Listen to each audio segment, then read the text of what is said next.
Welcome to Small Arms Solutions. Today we're looking at a Daniel Defense rifle, the Daniel Defense DD5 series. Now, I've been asked by you guys to do reviews on Daniel Defense really since we started this channel. It's probably close to 3 years now. The first couple of years, you didn't see Daniel Defense because I had no way to get to anybody there. The gentleman who I was working with at the time just seemed never to be able to get me any kind of gear. SHOT Show this year, I met up with a lady who said she'd be happy to work with me. And she's gotten me some guns. So we already had the Daniel Defense 5.56 rifle, so now we're looking at the Daniel Defense 308. Now, Daniel Defense is, by all means, probably some of the highest ends in the industry. Definitely for as far as the price tags they are. There's definitely noticed to be some of the most high quality. They also manufacture a lot of their components in-house. They're also one of the few companies in the industry that has their own hammer forge machine for making hammer forged barrels. But they've been very well known for making very, very high quality equipment. Now, this rifle, without exception, does have a high price tag. You're looking at an MSRP of $3,044. So it's an extremely expensive rifle. I definitely have to say, when you look at the quality of it, it's an extremely high quality rifle. The machining is beautiful. The fit and finish is beautiful. You know, it's like any other rifle for as far as the price tag is concerned. You know, if you're as long as you got a wallet that's deep enough where you can afford something like that, that's great.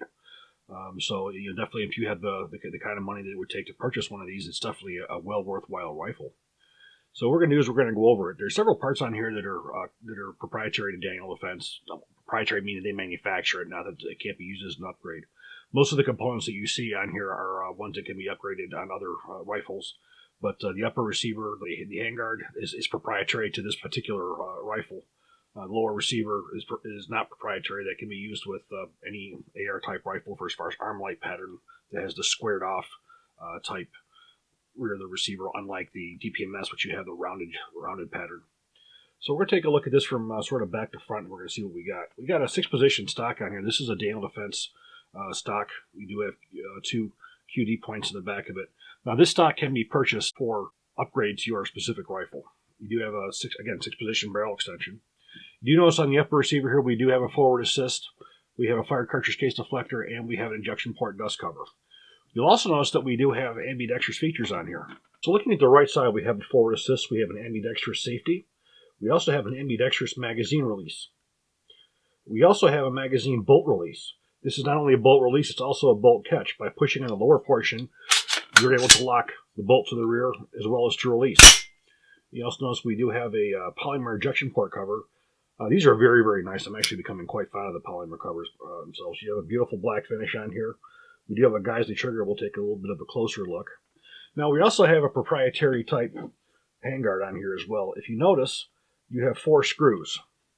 And this will lock the handguard and the barrel into the upper receiver. You do not have a conventional type barrel nut on here. You also notice that the rail we have on this here has M-lock slots on here. They're going on the sides, on the edges, and then the bottoms again. We have a continuous mill standard 1913 rail on the top.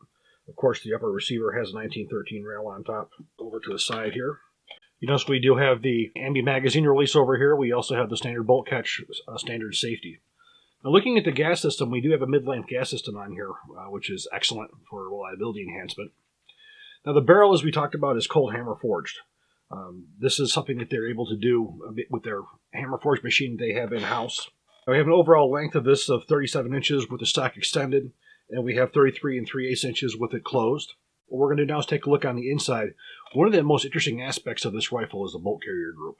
That's what we're going to be taking a look at right now. First off, looking at the charging handle, you will see there's not a conventional latch on here. You do have a spring-loaded ball bearing, and right up here in the upper receiver, there is a notch cut in there, so that will snap in place. So you can pull this from either side, and there's no conventional latch.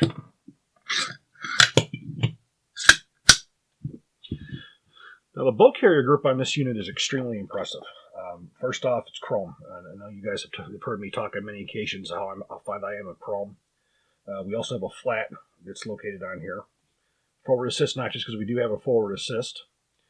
And for disassembly, we do have a captive firing pin retaining pin, which is something I also am very, very fond of. You see that on the LMT rifles and the Knights rifles. We have our firing pin.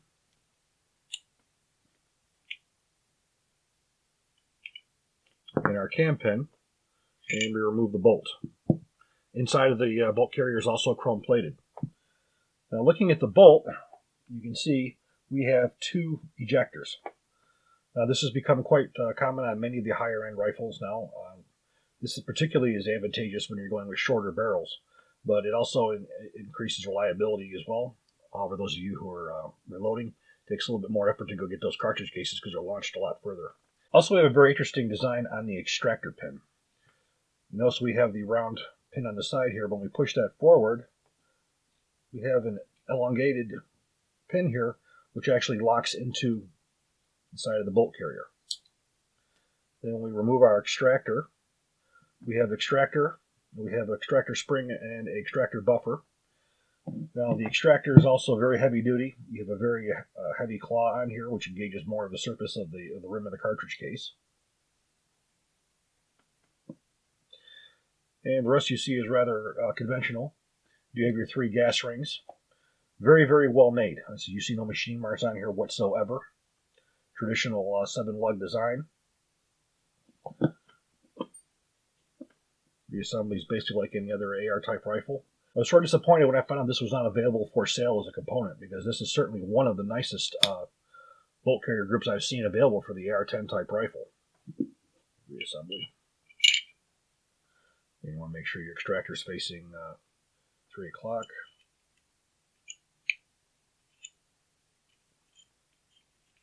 Drop in the cam pin.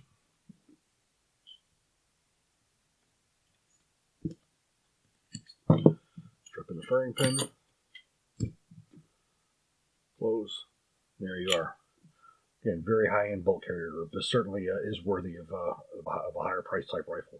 Looking in the lower receiver, we can see the ambidextrous bolt release, which works on a lever, as you can see. Many of these rifles that you see out there, you have a bolt release. You don't have a bolt catch. For instance, there are rifles that you can only release from this side. This one allows you to engage as well.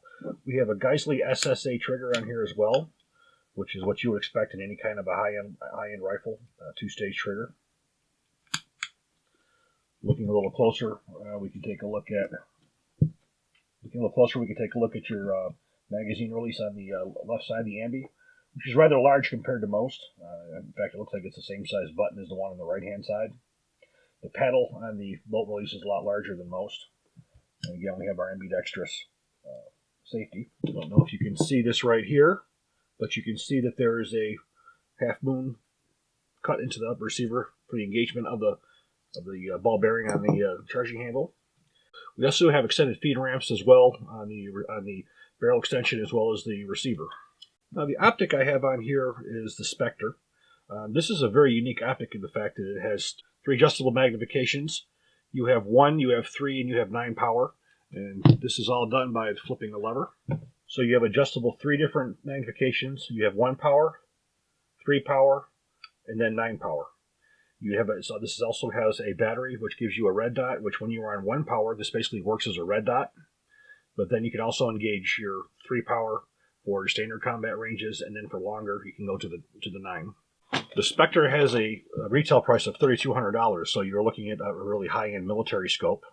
Here you have your elevation knob. When you have a locking gate, which locks the sight into place. When the locking gate is disengaged, it allows you to adjust. Re-engaging the locking gate locks the sight into place. Then we notice on the opposite side, we'll see your adjustment for left and right. You can either use a bullet tip or any kind of a suitable device, knife, a coin, or whatever to adjust that. And this is your battery compartment as well. Reassembly, charging handle, bolt carrier.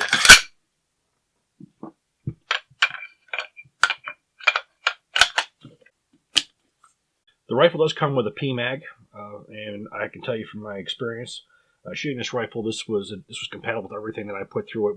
The rifle was tested with a few different kinds of magazines. As I stated, it came with the Magpul PMag Gen 3.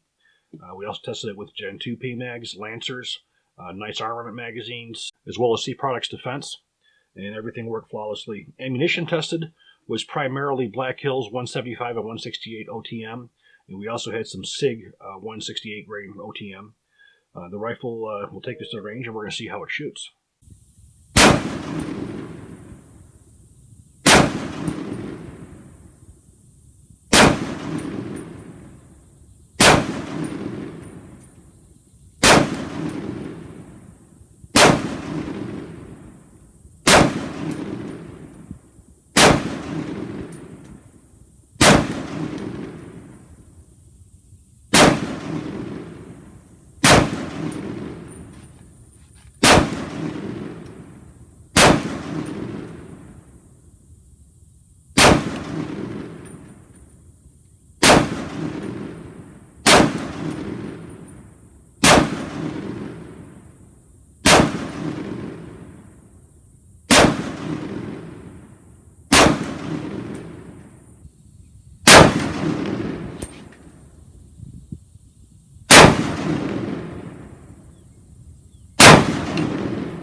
Well, as we expected with a rifle like this, everything that we shot in it worked perfectly. There was no malfunctions whatsoever, and it was absolutely a sub-MOA rifle.